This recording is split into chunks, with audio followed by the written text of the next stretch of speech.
14 years after the introduction of the original Asura type in Medarot DS, a new successor stands forward to perpetuate the theme of the six-handed deity. It is ASR01, Ashuta Asura, with a kit of Lock Shot, Wide Beam, Power Napalm, Float Legs, and the leg ability of Battle Master, which buffs the power of equipped parts if all skills are different types. Now, the first thing you're going to notice about Ashuta here is the fact that all four of the skills mentioned, Lock Shot, Wide Beam, Power Napalm, Battle Master, they were all previously skills that were only useful and only present on collaboration models. Lock Shot and Wide Beam from the Go Nagai collaboration, Power Napalm from the Rockman X collaboration, and Battle Master from the anime collab we had back at Medarot Day 2023. So this is going to be the first ever instance of 4 previously collab-only skills now permanently available at any time, well, given any time that Ashuta does come around in the gacha banners. Lock Shot on the head part is a shooting variant of Deathlock, but serves slightly differently. Upon attacking the target with a successful blow, it will officially slap the target with a no dodge and a no defend penalty at any given time, and it will also but the other thing to it as well is that it will not reduce the heat or cool stat, much like standard Deathlock does. So their speed stat will not be necessarily as impaired as it would be on the melee variant, but it does trade for that with the fact that Lock Shot can be used as a piercing blow, so it's not a standard one-hit attack like standard Deathlock. The only other drawback to Lock Shot is the fact that it cannot be used repeatedly. So that means that if you do plan to make use of Lock Shot more than once, you are going to have to stagger its use. On turn 1, use Lock Shot. On turn 2, Wide Beam or Power Napalm, and then you can use Lock Shot on turn 3. Wide Beam on the right arm is an optic attribute skill that is a full AoE type of attack as well, meaning it'll get a times 2 damage bonus at 30% charge and a times 3 bonus at 100%, and it will also attack all parts on the target and spread the damage equally. Now, previously, Beam used to not be very solid because it lacked pierce damage even if its power was there, and made it very difficult to use. Now, if you add Hyper Beam, that changed the topic, but that was a very, very tricky skill to get a hold of, especially if you're new.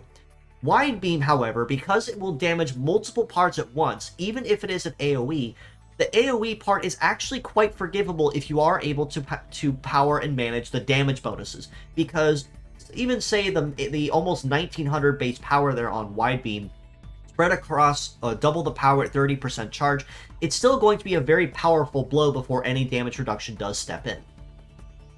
Power Napalm on the left arm is a gunpowder attribute skill that is basically standard Napalm, which is a scattered AoE, damage 1 part normally and then 2 others randomly at an extra 3rd damage, but the power in that term means it'll get a times 1.5 damage bonus as long as the user's legs remain intact, at the cost that you are not able to dodge or defend during your cooldown with the much stronger blow. And even with that base power of 16-17, that's usually pretty common for scatter type attacks like that, but the extra damage bonus not calculated in that number means it will still be very solid and very nasty all the same. You may also come to notice, just kind of looking at this, with the exception of Wide Beam over Fire, it's basically going to be almost a direct upgrade in every sense of the term from what Spinag Manog, the original Asura type, brought to the table initially. Float Legs means that he'll have very solid coverage across any and all terrains at A rank across the board, minus, of course, S rank on Cyber, and the stats across the board actually really aren't too shabby either. With a base mobility of 948, he's most certainly stepping into boss-type territory, which is kind of also expected, given that the original Asura type was indeed a final boss. An evade of 1299, almost 1300, is very solid as well. A melee resist of 854, not terrible, but not great either. But a shoot resist of almost 1400 is also very good, as contrary to his counterpart, this model tends to focus more on long-range combat more than close-range or even mixed-range combat. In the armor department, he's packing about 4200 for the head, about 3900 per arm, and about just over 4000 for the legs. Relatively healthy. I'm not going to say he's chunky like the original Asura type used to be, but still very solid in their own right, and can still most certainly hold their own on the battlefield. And with a heavy limit of 2 on the legs, it is a very solid leg part that you can use pretty much anywhere as well. Plus, this is also not even including when Battle Master gets factored in as well, which is a flat plus 300 to your base power of all skills if they are different types. Now, I want to explain the leg ability briefly because some people might get this one confused with All-Rounder. All-Rounder is if the legs are of different skills, such as, say, Wind Clap as an example, which is a support, a melee, and a shooting skill. Battle Master behaves a little differently. You can use the same type of skill, in this case with Ashuta all shooting, but they have to be different types. Piercing, AoE, Scatter, or even the lack of any one of those 3. So it's a little more demanding, but in a completely different sense compared to All-Rounder.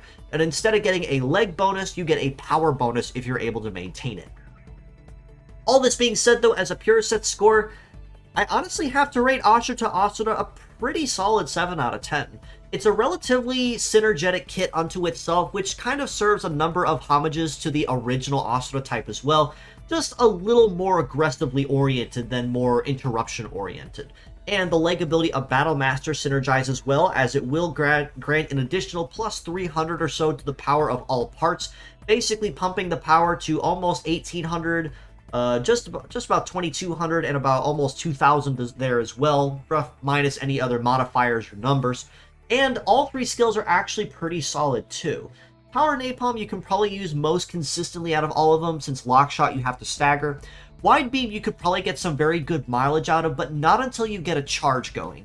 Once you can get at least that 30% charge on it, then you could probably start cooking with it. But at base, probably not so much. And even the heat and cool stat on all 3 of their parts are actually pretty solid too, in the mid to high 500s or even higher. And Power Napalm there with a cool of over 900 means he's going to be whipping back and forth with that very, very easily. As mixed parts, though, I do have to rate him just a little bit lower at a 6.5 out of 10. Primarily because even though all 4 skills can be very, very useful at first glance and in pretty much any kind of condition, you do kind of have to build around those parts if you plan to use them. Lock Shot, like I said, is great, but you have to stagger its use, and at only 3 uses. If you miss, you're basically stuck with -1. Wide Beam is great if you're able to pump it with, say, full charge or auto charge leg ability or something similar. Power Napalm if you really want to go with the gunpowder aspect. But the leg ability of Battle Master on float legs is going to be pretty solid as well.